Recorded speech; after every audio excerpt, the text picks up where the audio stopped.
This is the current borough president, Vanessa Gibson. And we'll wait for Mr. Salamanca to join us, and then we'll begin.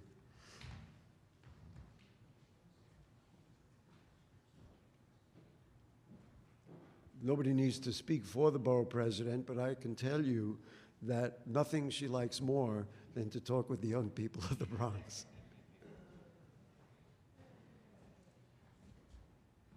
And ladies and gentlemen, City Council Member Rafael Salamanca, Jr.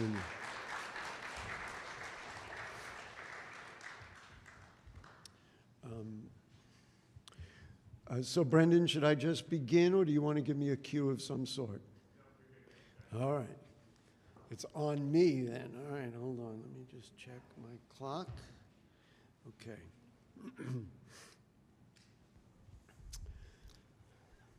Good evening, ladies and gentlemen. Welcome to a special edition of Bronx Talk. We come to you tonight from the Lehman College Black Box Theater for the Lehman College Bronx Borough President Candidate Forum, presented by Lehman College, the Lehman College Department of Journalism and Media Studies, and the Lehman Multimedia Center, and of course, BronxNet Television. The Democratic primary is on Tuesday, June 24th. The early voting period is from Saturday, June 14th through Sunday, June 22nd. For more information, including deadlines for absentee ballots, please visit vote.nyc. Now let's meet the candidates who are with us tonight. Welcome to Borough President Vanessa Gibson. Nice to see you. Please, the applause. And to Rafael Salamanca, Jr., the council member from the 17th Council District in the Bronx. Thank you for joining us. Candidates in tonight's forum, all of the topics were selected and the questions were written by students from the Department of Journalism and Media Studies at Lehman College. In fact, 2 of those students will be your questioners tonight. They're sitting right in front of you. Please join me in welcoming Dilawar. Nice to have you with us. I'm hoping your classmates will cheer for you. And also Jovan Figueroa. Thank you, Jovan, for joining us. Candidates in tonight's program, they'll direct a question to one candidate. That candidate will have 90 seconds to respond, and then the other candidate will get 90 seconds to respond to the same question. Candidates will receive 30 and 15-second verbal time announcements by our timekeeper, Lehman journalism student Angelica Martinez Navarrete, who's sitting over here. You will hear her voice. And one other important note, tonight's program is presented as a forum to inform the voting public about you and your campaigns. It is not a debate. We don't ask for any rebuttals or anything of that sort. There will be time to do that later on in the campaign season. Please note, we will give you 60 seconds for an opening statement, and at the end of the program, each candidate will have 1 minute to offer a concluding statement. By prior agreement, we did flip a coin backstage, and Councilmember Salamanca will deliver his first opening statement. Sir, you have 60 seconds. All right, good morning, and thank you for having me here. You know, as I travel all 4 corners of the borough of the Bronx, I'm constantly asked 3 questions. Are you better off financially today than you were 3 years ago? Is food more expensive? Do you feel safe when you leave your home and you're going to the bodega or to church or taking public transportation? Our families are paying more and getting less, and yet we keep hearing the same promises without real results. I'm a product of the South Bronx. I'm born and raised here, and I'm currently raising my 10-year-old son here. I've had the privilege to serve as a New York City council member for the last 9 years. The last 9 years, I've been able to bring over $400 million to the South Bronx, $35 million to my public schools, $30 million to my playgrounds, over $20 million to my libraries, really focusing in on the investment and regarding the disinvestment in the South Bronx. I've been able to bring and secure over $100 million of redevelopment for the Hunts Point produce markets. I've been able to build and approve over 10,000 units of 100% affordable housing. And I've closed 2 jails in the Hunts Point community. I'm running for borough president because Bronx families deserve leadership that fights for them, delivers results, and ensures that our borough remains a place where Bronx residents can raise their family and thrive. Thank you. Thank you very much. We let it go for 90 seconds, so Borough President Gibson, you can use the same 90 seconds. Thank you, Gary, and good evening, ladies and gentlemen. It's so great to be here at Lehman. I am a proud CUNY graduate myself, graduating from CUNY Baruch and SUNY Albany. I am a twofer, and I'm so proud of what SUNY and CUNY have done for me. For my entire professional career, I've been proud to represent our great borough of the Bronx, first as a member of the New York State Assembly, then as a member of the New York City Council, and now for the last 3 years serving as your Bronx Borough President, waking up every day on purpose with a purpose, realizing my assignment and my purpose in life, which is to make a difference in the lives of 1.4 million residents that live, work, and raise their families across our borough. I've dedicated my entire professional career to uplifting families in a real way, providing access and opportunity, $95 million over 3 budget years as borough president, dedicated to schools, public playgrounds, parks, libraries, all of our cultural institutions, really making a difference, building and supporting thousands of units of affordable housing, creating job and career pathways, supporting our small businesses and entrepreneurs in a real way, MWBEs, making sure we focus on job growth and economic development. Our message this year, the Bronx will strive and thrive in 25. We know we have challenges, but we are a long way from where we were 20 years ago. And I look forward to talking with everyone this evening about our platform and our work as your Bronx Borough President. Thank you for your time. Thank you very much. By prior agreement, the first question will be presented to Councilmember Salamanca by Jovan Figueroa. Thank you so much for joining us today. Welcome Bronx Borough President Vanessa Gibson and Councilmember Rafael Salamanca Jr. It's a pleasure to have you both here for today's student-led candidate forum. The first question is for Councilmember Rafael Salamanca Jr. on affordable housing. The median asking price for rent in the Bronx is now more than $3,000 a month. Bronx residents will need to earn more than $130,000 annually to be in a safe threshold of paying 30% of their income in rent. But the Bronx's median household income is about $49,000, according to census data. This crisis of affordability is driving homelessness and food insecurity across the borough. What concrete steps will you take to increase affordable housing in the Bronx? Thank you for that question. You know, when we're speaking about affordable housing, we can't just talk about it. We have to deliver it. In the time that I've been in office in the last 9 years, I mentioned that I've approved over 10,000 units of 100% affordable housing in the South Bronx.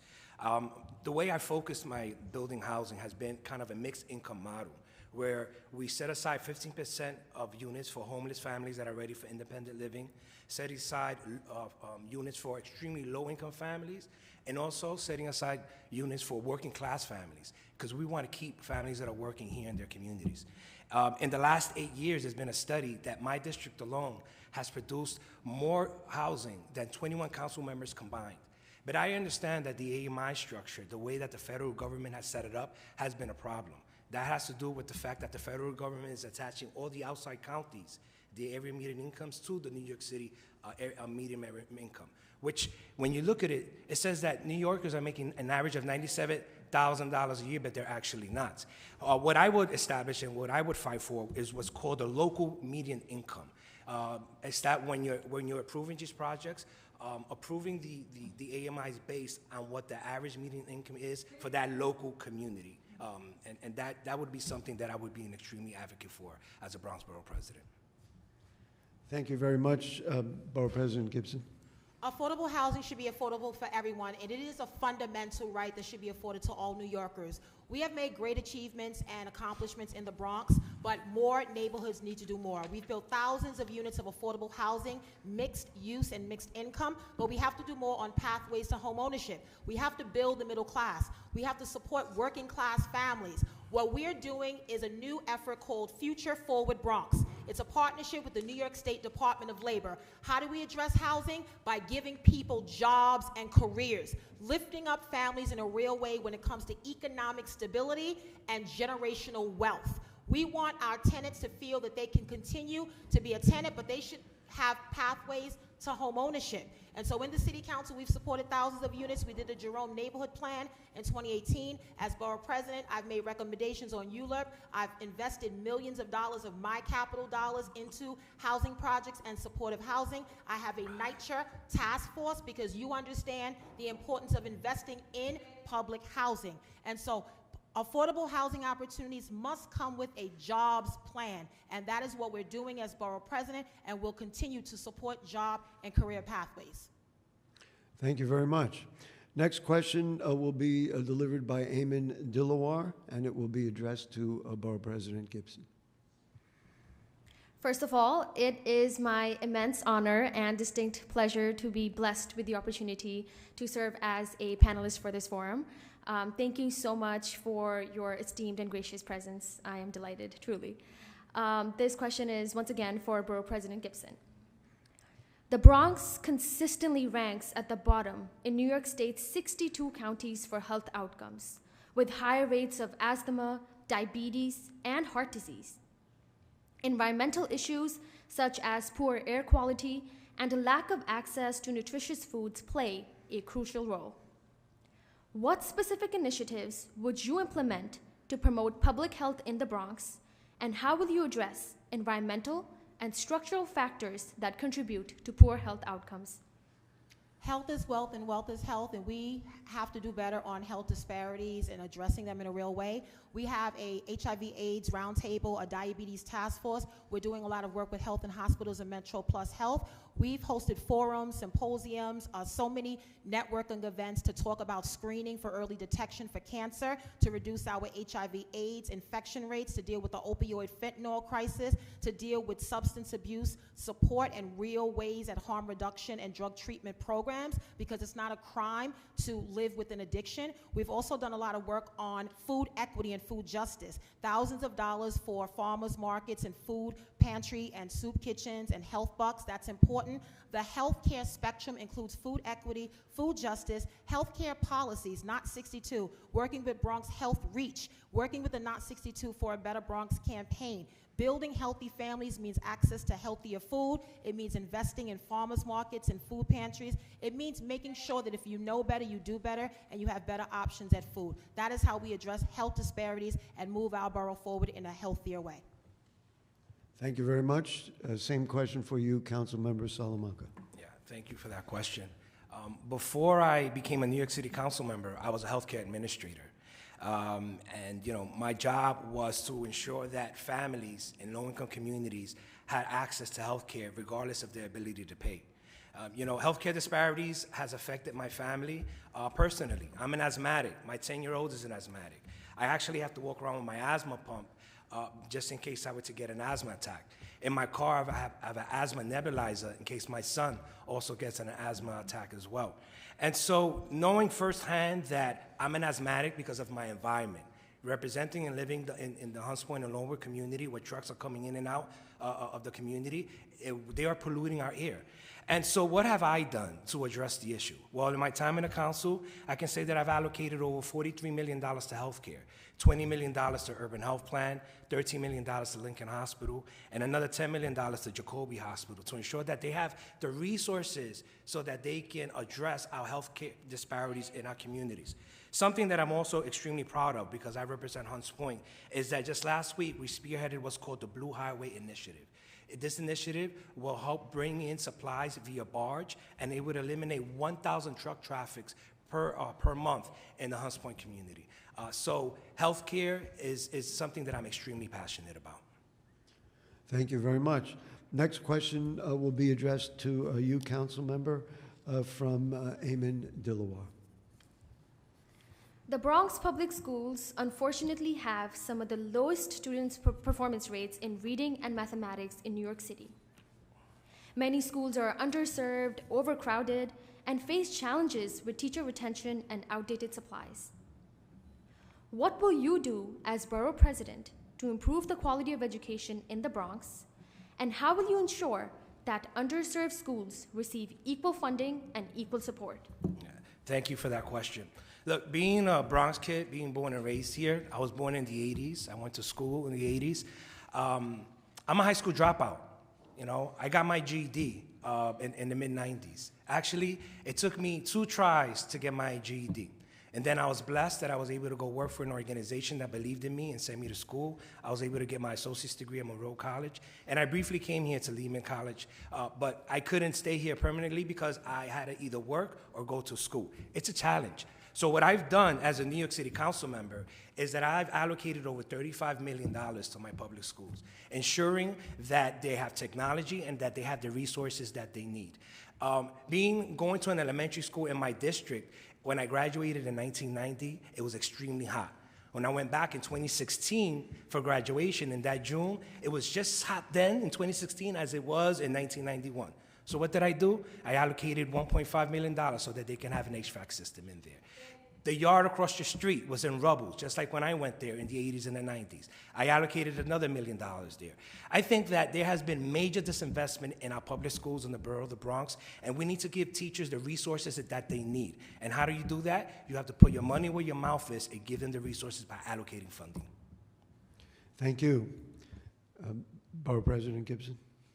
Thank you. Well, first we need to expand on New York City Reads, which is a program that focuses on literacy. We need to also look at financial empowerment and building teacher professional development, making sure we recruit and retain teachers in a real way, certified teachers. We need to make sure that every school is a community school and has an after-school program. We need to expand on school-based health clinics to deal with students' trauma and social emotional learning and healing spaces. In 3 years as borough president, over $50 million we've invested across the Bronx, from District 7 to District 12 and District 79 and District 75. We've looked at sensory equipment, transforming classrooms into living room spaces. We've supported speech therapy, occupational therapy, physical therapy. We've supported social workers because we need social workers in every space. We also need school nurses. We need to upgrade our schools, and that's what we've done from a tech perspective, science labs, learning labs. We need to also look at work-based learning programs. I will acknowledge the challenges we face, but I will always lift up our kids because our kids are amazing, ambitious, driven, determined, they're smart. All they need is an access and opportunity and doors to open so they can show us their skills and shine. Thank you. Next question will be delivered to Borough President Gibson from Jovan, Figueroa. Okay, so this next question is on youth employment. In 2023, the Bronx had the highest youth unemployment rate in New York City, with nearly 25% of residents aged 16 to 24 out of work. Year after year, young people in the Bronx continue to strive in the face of fewer job opportunities, lower wages, and rising costs. What's your plan to create more job opportunities for the young people in the Bronx? First, let me acknowledge that under my leadership in 3 years, we have been proud to work with so many stakeholders, including the Department of Labor, to lower the unemployment rate in our county from 26.6% during the height of COVID-19 to now 6.8%. We've been very focused and laser focused on jobs with intention and purpose. Youth employment, we also have to make sure we lift up young people. How do we do that? Pathways to college and careers, CTE, vocation programs, because it matters when they have construction jobs ready. Apprenticeship opportunities is so important because we need the electricians, the painters, the plumbers, the operating engineers, the lathers. We need those skills for today as well as tomorrow. Looking at youth employment and working with credible messengers and CBOs on the ground that serve youth, we've been hosting forums and bringing young people, connecting them, work-based learning, entrepreneurship. What if they want to own a business? So we should do that working with the Chamber of Commerce and our business improvement districts. We've done a lot of work and we will continue to do that because we have a Bronx Youth Council. We have My Brother's Keeper, My Sister's Keeper. We have young people in our office that are guiding our work and telling us what they need. And the most important social program we invest in is a job. Okay, thank you very much. Councilmember, you're next. Yeah, thank you for that question. You know, when our young people lack opportunities, our communities suffer. And we as elected officials have to provide them the resources and the opportunities so that they can grow. You know, in the council, I've been able to protect what's called the Summer's Youth Employment Funding when others, such as the administration, the mayor's office, has tried to cut it. I've championed what's called the Learn and Earn program so kids can earn a living. Something that I'm very proud of in my office, I have paid internships. I have 2 paid internships every year. Not too long ago, in the South Bronx, we were going to lose what was called the Madison Boys and Girls Club. The Madison Boys and Girls Club was an opportunity for adolescents and young kids to go in after school, an opportunity where they can do something and not be in the street. Well, they were going to close. We were concerned, and I was able to work with them, and they were able to bring in another organization called Common Point. Common Point came in. They not only offer opportunities for after-school programming and internships for the adolescents, but they were able to bring in what's called a vocational construction class. And the first class just graduated just last week. There were about 25 local kids that graduated. I gave them a little over $200,000 as part of the Youth Build program, which in essence, this Youth Build program, it helps adolescents who want other pathways other than going to college to come up with some type of career opportunities. Thank you very much. Next question, Eamon Dilawar will address that question to the council member.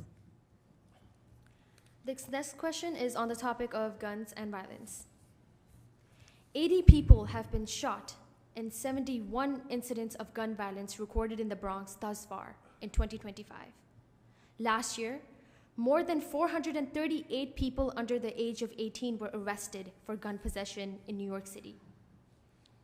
How can you use the office of Borough President, if granted the opportunity to do so, to reduce violence, especially among young people in the Bronx? Thank you for that question. Gun violence is personal to me. As a father raising a 10-year-old son here in the Bronx, I worry every day when my son goes to school, goes to the bodega, or goes to play baseball. And public safety isn't about reacting to crime. In reality, it's about how do we prevent it. And I've partnered with the NYPD and community leaders to, number one, shut down illegal businesses that are fueling crime. But closing these hubs isn't enough. We must build opportunities. And so I spoke briefly earlier about how I fought to save the Madison Square Boys and Girls Club, which we helped launch the Common Point Bronx Youth Center, giving programs and opportunities so kids, we can get them off the streets and have them to do something that is fun. In this Common Point Youth Center, we opened up a swimming pool. Now they're providing lifeguard classes where kids can learn how to become a lifeguard. That's an opportunity during the summer. The city will hire them. I've been able to secure $12 million to rebuild the Hunts Point Recreation Center and $2 million to upgrade the baseball field lights. If you know Hunts Point, it's extremely dark. By putting these baseball lights, I lit up the community and provided an opportunity where you can have baseball and football very extremely late at night. And as a borough president, I will expand the Summer Youth Employment Mentorship Program, and I will work with my community-based violence interrupters because I believe in them. And I want to give a big shout out to Guns Down, Life Up because they're in my district, and I believe in the work that they do. Thank you. Thank you. Borough President. Thank you. We must address the root causes of why young people engage in violence in the first place. So as Borough President and certainly as former council member, I was a part of the effort to create the New York City Crisis Management System, which is an interagency connection of city agencies that work with young people and CBOs, the credible messengers, the violence interrupters, the hospital responders, like Guns Down, Life Up, SOS, BRAG, RTG, Release the Grip, so many organizations that stop violence and keep young people safe. The answer are jobs and programs and recreation. Programs like NYPD Options, Summer Youth, Compass, Sonic, Beacon programs, making sure there are opportunities. We have to connect young people to these programs that give them responsibility and development. We have to support parents in a real way. We've done that as Borough President. We work with NYPD. We've given them funding. We know that the police presence is an important tool in public safety, but it's not the only. We have to also look at lighting and other opportunities to support young people, job training, work-based learning programs, CTE pathways, working with non-traditional employment for women, pathways to apprenticeship, hard hats to helmets. These are all programs that invest in youth. Instead of us being reactionary, we should intervene, we should prevent, and do our very best to love youth, give them support, keep them out of the criminal justice system, and give them opportunities to be positively engaged so they can be fruitful, productive members of our community, and we can love on them in a real way. Thank you very much. Jovan Figueroa will address the next question to Borough President Gibson. Okay, so the next question is on homelessness. More than 85,000 people lived in city shelters last week, according to the New York City Department of Homeless Services. That figure includes more than 31,000 children in shelters. Rising costs in the Bronx are making families homeless. What does a sustainable and just housing future look like in your perspective? And how will your leadership move the Bronx closer to it?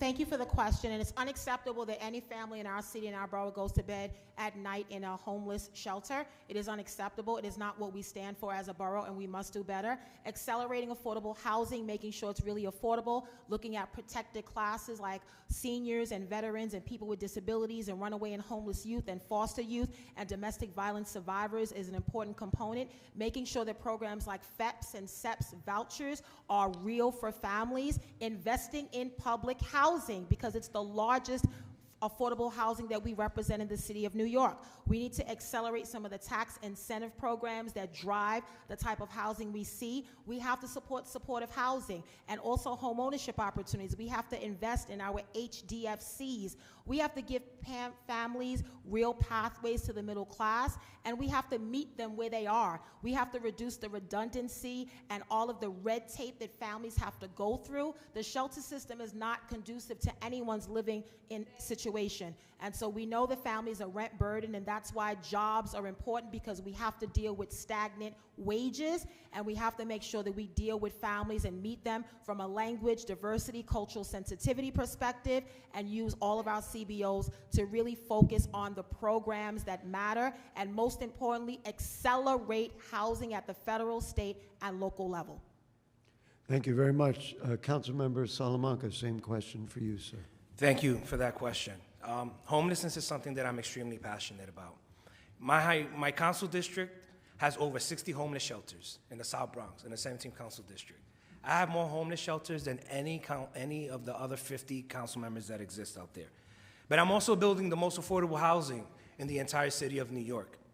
What I did see was that as housing was being negotiated throughout the city and throughout the borough, there were many communities that were pushing back when we had conversations on setting aside homeless units for families that were ready for independent living.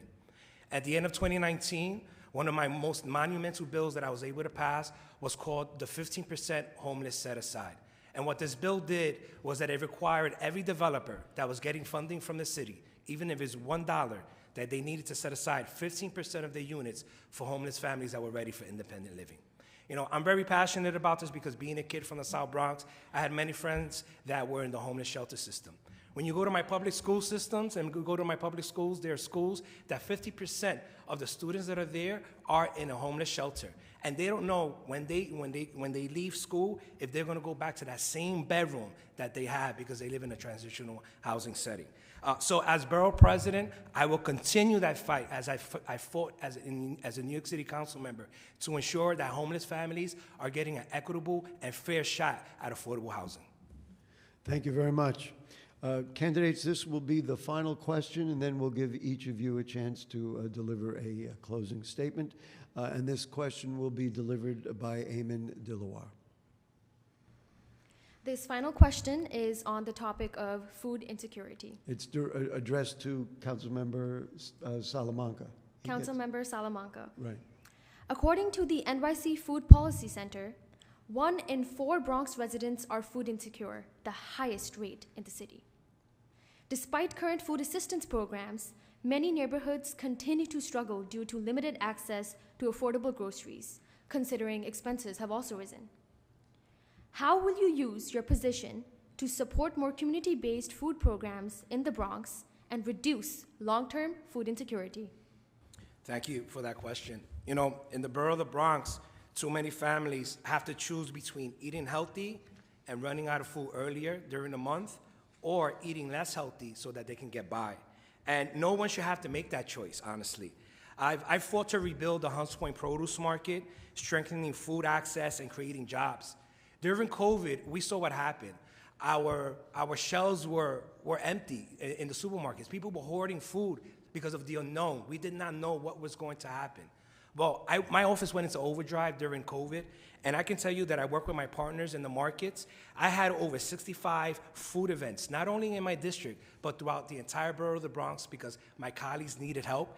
My office fed over 60,000 individuals during COVID, and something that I'm extremely proud of. I've been able to allocate annually $150,000 for health bucks, which gives families an opportunity to purchase free or fresh produce at a discounted rate. And as borough president, my goal is to create a borough-wide food equity plan connecting farms, schools, and food pantries. Thank you. Borough President Gibson. Thank you. So I have a long history. I was in the city council for 8 years, so I gave out thousands of dollars in health bucks as well. And now as borough president, I've done the same, although I don't have the program money that I had in the city council. I believe in food hubs. I believe in urban agriculture. I believe in supporting hydroponic labs, where I was at a school in District 9 yesterday, and they're growing fruits and vegetables in their school. The best way to answer this is through the lens of young people, using young people who want to learn and think about food equity because it's a justice issue. It's unacceptable that healthy food is inaccessible to so many of our families in the borough. Farmers markets should be all year round. We should build on the work that's been done by so many of our organizations, Common Pantry, Sharing Excess, Misfit Markets, Food Bank, so many others. We've given out thousands of pounds of food. 8 years in the city council. During the pandemic, I was out by myself, and now as borough president, we do food distributions all the time. But what are we also talking about, folks? We're talking about policy. How can we look at programs like EFAP and HIPNAP, which are city and state programs that face cuts? This is how we are feeling this on the ground. How can we look at farmers and urban agriculture as a point of education and career pathways so that we have access to food, making sure that it's available in our pantries and all of the organizations? So we've done that, and we will continue to do that because the issue of food equity is around food justice as well. Thank you very much. Candidates, we're ready now for closing statements. By prior agreement, Councilmember Salamanca, you get the first crack at it. I want to thank and we'll do 90 seconds for 90 our time. seconds. All right, great. Well. I want to thank the panelists, and I want to thank Lehman College for this opportunity to speak on my platform and the work that I want to do as a proud son of the borough of the Bronx. You know, the Bronx has always been resilient, but resilience isn't enough. Today, I ask you all, are your economics or the economics of the borough of the Bronx better than they were 4 years ago? For too many families, the answer is no. We deserve leadership that delivers, not just talks. Leadership that knows our neighborhoods, has fought for them, and has never given up. As your next Bronx Borough President, I will make sure that every Bronxite, whether you were born here, you moved here, or you're raising your family here, you will be able to continue to build a better future for you and your family. I thank you again for this opportunity. God bless you. Thank you. And Ms. you. Gibson, you get the final word of the program. Thank you. Thank you, Gary, and thank you, Lehman College, and to all of our incredible students. I am so proud of you, and I want you to keep shining and perfecting your craft. As the Bronx Borough President for the past 3 years, I have shown up time and time again, not just during election time, but all the time. I've knocked on doors. I've been with mothers and fathers that are mourning the loss of their children. I've been in schools and cultural institutions. I've invested millions of dollars. I've focused on policy, real results, policies, my task forces, my advisory councils, and all of the things that I do as Borough President today will continue and more. As I look across the borough, I see the hardworking family. I see the single parent. I see the college student. I see the abuelita. I see the bodeguero. I see the hardworking person that wants to make sure that they can care for their family, that they are stable, that they can retire in dignity, the older adult, the veteran, the person with a disability. I see all of that, and we've made a lot of progress. I acknowledge everyone that works hard in this borough, and I would never take that away from them. Are we perfect? Absolutely not. But this borough, during uncertain times in the White House, needs committed, consistent, dedicated, and steady leadership that has shown up for not just the last 3 years, but all of my life as a public servant. That is the leadership you get with us. We will continue to stand. We will continue to walk together because we are better when we work together, and I look forward to continuing to serve as your Bronx Borough President. Thank you for your time tonight. Thank you. We have reached the conclusion of our program. How about a nice round of applause for our candidates, Rafael Salamanca Jr. and Vanessa L. Gibson. I know that the candidates are very proud of the Lehman students who participated here. As a Lehman alum, I may be prouder than even you. Thank you so much to Eamon Dilawar, Jovan Figueroa, and all of the Lehman journalism students who are here. We thank Professors Eileen Markey and Michael Clancy, Jim Carney, and Tom O'Hanlon. Thank you for your leadership as well. Candidates, while you might not agree on everything, I know you will all agree with us that every eligible voter should vote in the primary on June 24th. Let's remember to do that, folks. If you need more information on any of the candidates in any of the races in the Bronx, visit vote.nyc.